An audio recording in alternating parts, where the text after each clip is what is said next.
Salut à tous. Dans cette vidéo, préparez-vous à être secoués, car aujourd'hui, on plonge dans une histoire qui défie tout ce que vous savez sur le deuil et la guérison. Je voudrais vous parler d'Élodie, qui a perdu son mari, assez subitement d'ailleurs, et qui a pris sa douleur à bras-le-corps et l'a transformée en quelque chose de puissant. Perdre son âme sœur, c'est se retrouver face à un gouffre. Mais Élodie, elle a choisi son destin. Elle a cherché, elle a fouillé, jusqu'à ce qu'elle trouve une lumière de l'obscurité. Et cette lumière, c'est une séance de FT parce que ça lui a permis de s'autoriser à revivre. Aujourd'hui, je vais vous raconter le témoignage d'Élodie, qui va nous ouvrir les portes sur son parcours, un voyage de larmes, transformé en éclat de rire de la noirceur vers la lumière. Allez, on reste pas là à attendre. C'est parti pour une aventure qui va vous chambouler, vous inspirer et qui sait peut-être même changer votre vie. Et c'est pas ultra facile de vous parler de ce témoignage parce que il me touche de près. Élodie, elle a perdu subitement son mari au mois de juillet et malheureusement, c'est le genre de choses qui prévient pas. Pour des raisons professionnelles, elle vivait séparée de lui et ils avaient des petites habitudes comme s'appeler tous les dimanches soirs à 20h et se raconter ce qu'ils avaient fait le week-end. Ils s'arrangeaient en même temps pour manger une fois ensemble dans la semaine, en général le mardi.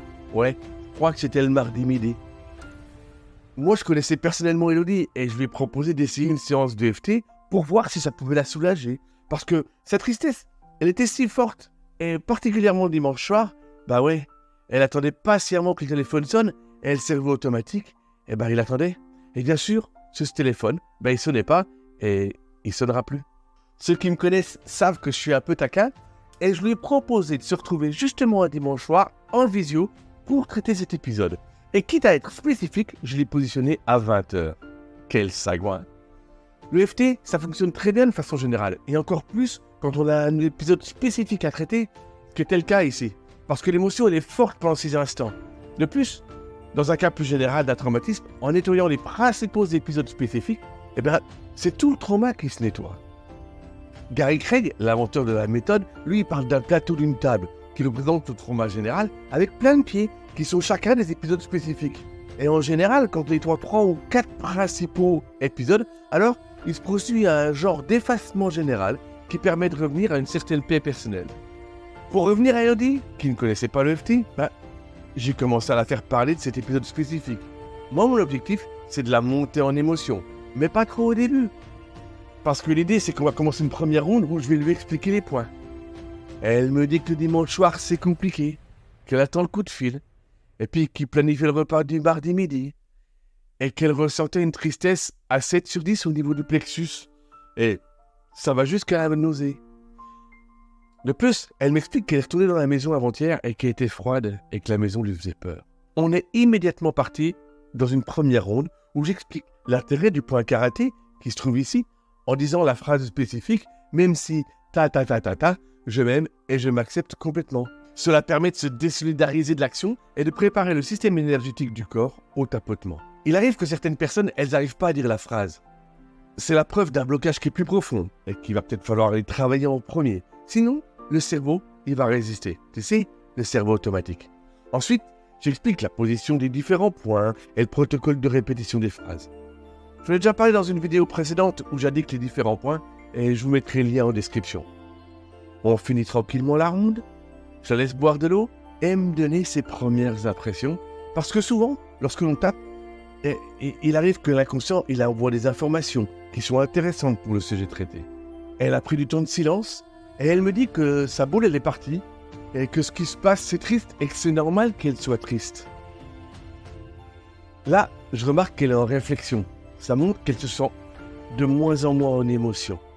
Elle me redit que c'est normal d'être triste et que c'est un état de fait. Et qu'il faut qu'elle passe le pas, qu'elle passe la porte pour que ça aille mieux. J'aime bien cette idée de passer la porte, comme pour changer d'ambiance ou de mindset. Quand je lui demande sa tristesse, elle est encore à 4, et nous sommes repartis pour une ronde. À la fin de la ronde, sa tristesse, elle est plus qu'à 2, et elle me dit « Il faut vraiment que j'ouvre cette porte, je veux m'autoriser à prendre ma nouvelle vie en main. » Là, je vois du bon, et ça me fait plaisir pour elle. Parce que je vois que sa tristesse, elle a fortement diminué. Elle me dit qu'elle va modifier sa façon de faire et son agenda, qu'elle s'autorise à accepter des invitations le dimanche soir, ce qu'elle ne faisait jamais d'ailleurs, parce que ils avaient toujours l'habitude de s'appeler le dimanche soir. Et elle se laisse la possibilité de modifier son rythme de vie. Trop bien. Je lui propose de finir par une ronde positive où elle se sent décontractée, apaisée, avec une tristesse à 0,5 sur 10. Comme si elle voulait un petit peu regarder un petit peu.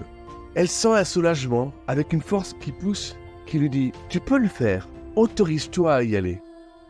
Et ça, c'est démentiel. En 1 heure seulement, on était passé d'un état de tristesse très important à un état d'espoir et de renouveau. J'aimerais tant vivre plus de moments comme celui-là, parce qu'il est libérateur. Et le l'EFT, c'est l'artisan de cette libération. Alors à la fin, on a fait la technique du coffre-fort, qui permet de mettre en sécurité des restes d'émotions et de souvenirs. Je ferai une vidéo sur le sujet, parce que sa nautique est super intéressant. Elodie, elle est libérée. Mais j'aime bien combler le vide qui vient de se créer. Parce que si on le laisse comme cela, on laisse la place aux mauvaises pensées. Alors, je passe en mode coach. Et ça, c'est super intéressant parce que c'est une application de compétences que j'aime beaucoup. Parce que si quelqu'un vient me voir, c'est qu'il n'arrive pas à faire quelque chose. Donc, je le libère d'abord grâce à l'EFT. Et ensuite, je pars en coaching pour le remettre en mouvement. Pour Elodie, elle avait 2 difficultés. Le repas du midi, qu'elle faisait avec son mari, et l'appel du dimanche soir. Elle avait une copine qui s'appelait Émilie, qui lui avait régulièrement proposé de manger ensemble, mais elle avait toujours refusé parce qu'il y avait ce repas avec son mari. Et alors elle a contacté Émilie. Elle lui a proposé de se voir au restaurant. Elle l'a fait 2 semaines de suite. Et pour le dimanche soir, elle a trouvé une activité qu'elle voulait faire depuis longtemps. Et elle s'est mise à la peinture. Elle avait réussi à changer un moment difficile, voire douloureux, en un moment de plaisir et de calme. Ce qui me plaît dans son histoire, c'est qu'en partant de la perte d'un être cher, où tout s'écroule autour de soi, elle a réussi, grâce à l'EFT, à se remettre en route. J'aime bien demander à la fin de la séance que la personne elle retient. Et là, Elodie, elle me dit « C'est magique, je suis trop content ». Si toi aussi tu connais une personne qui vit un deuil difficile, qui a un blocage, qui la contraint dans sa situation, envoie-lui mes coordonnées ou le lien Calendly qui est en description. Et comme d'habitude, la première séance, elle est sans obligation d'achat. Et on débloque souvent des situations inextricables dès cette première séance. Voilà, j'en ai terminé pour aujourd'hui. Désolé pour le ton de ma voix, mais ça me paraissait important et j'ai demandé à Maurice de rester un peu loin. La prochaine fois, ma prochaine vidéo, je répondrai à Guida Funidelic qui m'a posé une question dans un commentaire. Les émotions, comment avoir plus de contrôle et de lâcher prise sur nos émotions? On va voir que c'est pas aussi simple et qu'une émotion, agréable ou désagréable, c'est une information à prendre en considération. Voilà. Désolé pour le sujet et en même temps content que ça se finisse bien. J'ai juste envie de vous dire à bientôt, bonne semaine. Et surtout, soyez fiers de qui vous êtes et de ce que vous faites. Parce que si j'avais su ou si j'avais pu faire différemment, il est évident que je l'aurais fait. Passez une bonne semaine. À bientôt.